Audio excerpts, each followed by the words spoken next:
ಹೆಸರು ರಾಜ್ ಅಂತೇಳಿ ಜನಪರ ಹೋರಾಟಗಾರ. ಇದು 77ನೇ ಗಣ ದಿನಾಚರಣೆ. ಇವತ್ತು ಭಾಳ ಒಂದು ಅದ್ಭುತವಾದಂಥ ದಿನ ಈ ದೇಶಕ್ಕೆ.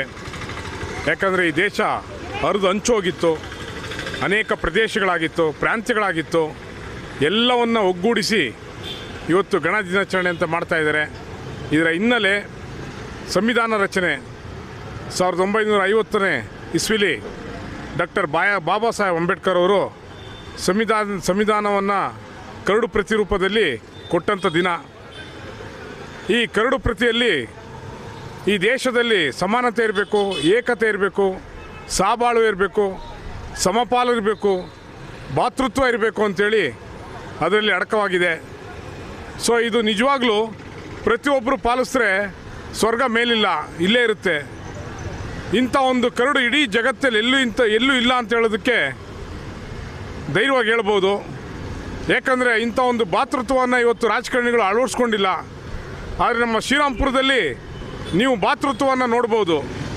ಇಲ್ಲಿ ಯಾರಿಗೇನೇ ತೊಂದರೆ ಆದರೂ ಜಾತಿ, ಮತ, ಧರ್ಮ ಯಾವುದು ಬರಲ್ಲ, ಓಡ್ ಬರ್ತಾರೆ. ಏನು ಪ್ರಾಬ್ಲಮ್ ಇದೆ ಅಂತ ಓಡ್ ಬರ್ತಾರೆ. ಅಂಥ ಒಂದು ಮಾನವೀಯತೆ, ಅಂಥ ಒಂದು ಭಾತೃತ್ವ ನಮ್ಮ ಶ್ರೀರಾಮ್ಪುರದಲ್ಲಿದೆ.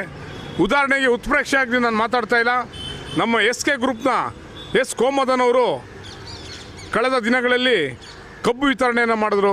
ಸಂಕ್ರಾಂತಿ ಹಬ್ಬದ ಪ್ರಯುಕ್ತ ಪ್ರತಿ ಮನೆಗಳಿಗೂ ಕೊಟ್ಟರು. ಯಾಕಂದರೆ ಈ ಮನೆಗಳಲ್ಲಿರೋರೆಲ್ಲ ನನ್ನ ಅಕ್ಕ ತಂಗಿಯರು, ಅಣ್ಣ ತಮ್ಮಂದಿರು, ನನ್ನ ತಾಯಂದಿರು.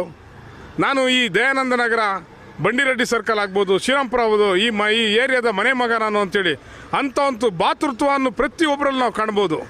ವಿಶೇಷವಾಗಿ ಕೋಮದನ್ ಅವರು ಪ್ರತಿಯೊಬ್ಬರಲ್ಲೂ ಸಹ ಅಣ್ಣ ತಮ್ಮಂದಿರನ್ನು, ಅಕ್ಕ ತಂಗಿರನ್ನು ಯಾವ ರೀತಿ ನಾವು ಪ್ರೀತಿ ಮಾಡ್ತೀವೋ ಅದೇ ರೀತಿ ಪ್ರೀತಿಯಿಂದ ಕಾಣ್ತಾ ಇದ್ದಾರೆ. ಈ ದಿನ ನಮ್ಮ ದೇಶದಲ್ಲಿ ಅನೇಕ ಜಾತಿಗಳಿದೆ, ಅನೇಕ ಧರ್ಮಗಳಿದೆ, ಅನೇಕ ಭಾಷೆಗಳಿದೆ. ಆದರೆ ನಮ್ಮ ಶ್ರೀರಾಮ್ಪುರದಲ್ಲಿ ಮಾನವೀಯತೆ ಮಾತ್ರ, ಸ್ನೇಹಕ್ಕೆ ಹೆಚ್ಚಿನ ಮಹತ್ವವನ್ನು ಕೊಡೋಂಥದ್ದು ಈ ನಮ್ಮ ಶ್ರೀರಾಮ್ಪುರ. ಇವತ್ತು ಇಡೀ ಬೆಂಗಳೂರು ನಗರಕ್ಕೆ ಅಲ್ಲ, ಇಡೀ ರಾಜ್ಯಕ್ಕೆ ಒಂದು ಆದರ್ಶ ಏರಿಯಾ ಅಂತ ಹೇಳೋದು ತಪ್ಪಾಗಲಾರ್ದು. ಇಂಥ ಒಂದು ದಿನಗಳಲ್ಲಿ ನಾವು ಬಾಬಾ ಸಾಹೇಬ್ ಅಂಬೇಡ್ಕರ್ ಕರಡು ಪ್ರತಿಗಳನ್ನು ಓದಬೇಕು, ತಿಳ್ಕೊಳ್ಬೇಕು, ಅಳವಡಿಸ್ಕೊಳ್ಬೇಕು ಅಂಥೇಳಿ ನಾನು ಕೇಳ್ಕೊಳ್ತೇನೆ. ಪ್ರತಿಯೊಬ್ಬರು ಸಹ ಇವತ್ತು ನಾವು ನಮ್ಮ ಹಕ್ಕುಗಳನ್ನು ಕೇಳ್ತಾ ಇಲ್ಲ. ನಮ್ಮ ಹಕ್ಕುಗಳನ್ನು ಕೇಳೋ ಮಟ್ಟಕ್ಕೆ ನಾವು ಬರಬೇಕು. ಇವತ್ತು ಪ್ರಜಾಪ್ರಭುತ್ವದಲ್ಲಿ ಯಾರು ಸರ್ವಾಧಿಕಾರಿಗಳಲ್ಲ. ಆದರೆ ಇವತ್ತು ನಮ್ಮನ್ನು ಅನೇಕ ಪಕ್ಷಗಳು ಗುಲಾಮಗಿರಿಯಾಗಿ ನಡೆಸ್ಕೊಳ್ತಾ ಇದೆ. ಇದು ಹೋಗಬೇಕು. ಇವತ್ತು ನಾವು ಎಲ್ಲವರೆಗೂ ಸರ್ಕಾರಿ ನೌಕರನ್ನ, ರಾಜಕಾರಣಿಗಳನ್ನು ಧೈರ್ಯವಾಗಿ ನಿಂತು ಪ್ರಶ್ನೆ ಮಾಡಲು ದೇಶ ಸತ್ತೋಗುತ್ತೆ. ಪ್ರಶ್ನೆ ಮಾಡಬೇಕು, ಹೋರಾಟ ಮಾಡಬೇಕು, ಕ್ರಾಂತಿಕಾರಿ ಮನೋಭಾವನೆಗಳನ್ನು ಮೈಗೂಡಿಸ್ಕೊಳ್ಬೇಕು. ಆಗ ಮಾತ್ರ ದೇಶದ ಪ್ರಗತಿಯನ್ನು ಕಾಣಲಿಕ್ಕೆ ಸಾಧ್ಯ. ಪ್ರತಿಯೊಬ್ಬರ ಒಂದು ಪ್ರಗತಿಯನ್ನು ಕಾಣಲಿಕ್ಕೆ ಸಾಧ್ಯ. ಅದೇ ರೀತಿ ಇವತ್ತು ನಮ್ಮ ಸೆಲ್ವಂ ಸರ್ ಆಗ್ಬೋದು, ಜಯರಾಮ್ ಸರ್ ಆಗ್ಬೋದು, ಶೇಖರ್ ಸರ್ ಆಗ್ಬೋದು, ಶಿವಕುಮಾರ್ ಅವರಾಗ್ಬೋದು, ನಮ್ಮ ಶ್ರೀನಿವಾಸ ಮೂರ್ತಿ ಸರ್ ಆಗ್ಬೋದು, ನಮ್ಮ ಚೆಲ್ಲ ಸರ್ ಆಗ್ಬೋದು, ಇವರೆಲ್ಲರೂ ಮತ್ತು ಸುಜಾತ ಮೇಡಮ್ ಅವರು ಸಹ ನಮ್ಮ ಜೊತೆಲಿ ಹೊಸದಾಗಿ ಕೈಗೂಡಿಸಿದ್ದಾರೆ. ಇವರೆಲ್ಲರೂ ನಾವು ಸೇರಿ ಒಂದು ಹೊಸ ಸಂಘಟನೆಯನ್ನು ಪ್ರಾರಂಭ ಮಾಡ್ತಾ ಇದ್ವಿ. ನಿಜವಾದ ಒಂದು ಪ್ರಜಾಪ್ರಭುತ್ವವನ್ನು ಸ್ಥಾಪಿಸಬೇಕು, ಪ್ರತಿಯೊಬ್ಬರಿಗೂ ಸಂವಿಧಾನದ ಹಕ್ಕುಗಳನ್ನು ತಲುಪಬೇಕು ಅನ್ನೋ ಒಂದು ಹೋರಾಟವನ್ನು ಇತ್ತೀಚೆಗೆ ನಾವು ಹಮ್ಮಿಕೊಳ್ತಾ ಇದ್ವಿ. ಹಾಗಾಗಿ ನಿಮ್ಮೆಲ್ಲರ ಸಹಕಾರ, ಸಲಹೆ, ಬೆಂಬಲ ಅಗತ್ಯ ಅಂತೇಳಿ ನನ್ನ ಮಾತನ್ನು ಮುಗಿಸ್ತಾ ಇದ್ದೇನೆ. ನಮಸ್ಕಾರ.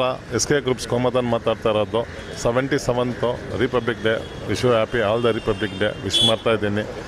ಈ ಅಂಬೇಡ್ಕರ್ಗೆ ಹಾರ ಹಾಕಿ ಇದು ಮಾಡ್ತಾಯಿದ್ದೀವಿ. ಇವತ್ತು ಪೆನ್ಷನ್ದು ಕೊಡ್ತಾಯಿದ್ದೀವಿ. ಪ್ರತಿಯೊಬ್ಬರಿಗೂ ಪೆನ್ಷನ್ ಫಾರ್ಮು 100-150 ಜನಕ್ಕೆ ಪೆನ್ಷನ್ದು ಕೊಡ್ತಾಯಿದ್ದೀವಿ. ಪ್ಲಸ್ ನಮ್ಮ ಕೈಯಿಂದ ಮಕ್ಕಳಿಗೆ ಸ್ವೀಟ್ಸ್ ಕೊಡ್ತಾಯಿದ್ದೀವಿ. ಧನ್ಯವಾದಗಳು. ಇವಾಗ ಎಲ್ಲರಿಗೂ ಪೆನ್ಷನ್ಗೆ ಎಲ್ಲರೂ ಒಂದು 100-150 ಜನಕ್ಕೆ ಪೆನ್ಷನ್ ಮಾಡಿದ್ದೀವಿ. ಎಲ್ಲರಿಗೂ ಆಫೀಸ್ ಹತ್ರ ಇಶ್ಯೂ ಮಾಡ್ತಾಯಿದ್ದೀವಿ. ಅದಾಗಿದ್ಮೇಲೆ ನಮ್ಮ ಕೈಯಲ್ಲಿ ಆಗಿರೋ ಜನಕ್ಕೆ ಸ್ವಲ್ಪ ಜನಕ್ಕೆ ಊಟಗಳು ರೆಡಿ ಮಾಡಿದ್ದೀವಿ.